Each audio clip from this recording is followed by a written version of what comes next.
So when we start to look at associations that can come along with PCOS, we see weight gain or difficulty losing weight and insulin resistance. These are very common and probably some of the most common factors that are seen with this issue.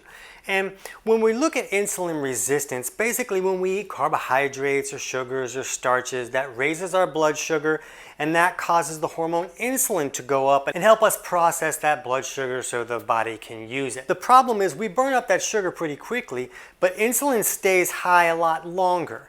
And when insulin is high, it blocks our body's ability to access stored fat and burn that for fuel. So when we burn up all that glucose, we don't have a backup fuel source anymore and the body can kind of freak out a little bit. So one step it can take is say, hey, give me more of that stuff. I'm going to give you a craving for this stuff. The person gets really hungry or they get really tired and they don't have any energy, so they go back and they eat some more carbs. So then the blood sugar goes up again and then insulin spikes again.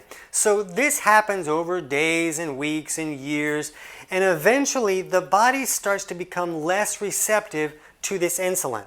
So when we eat carbohydrates and sugars, the insulin goes up, but the cells are like, I ain't listening to you. You've been screaming at me all day for years. I ain't listening no more. So then the body's like, well, what do I do now? Well, I'll just make more insulin.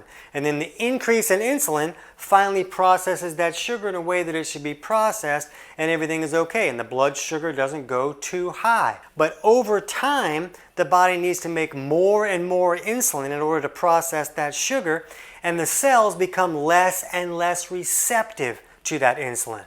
And that's how we create that insulin resistant situation.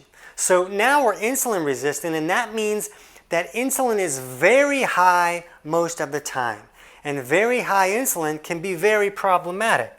So when we look at this paper here of role of insulin and insulin resistance in androgen excess disorders, we see that they say the prevalence of insulin resistance among women with PCOS is 60 to 70%. That's really high. So it makes sense that we would see this weight gain issue with so much insulin resistance. Insulin resistance keeps that insulin very high and restricts our body's ability to access stored fat and burn it for fuel. So of course that fat is going to continue to accumulate until our pants don't fit.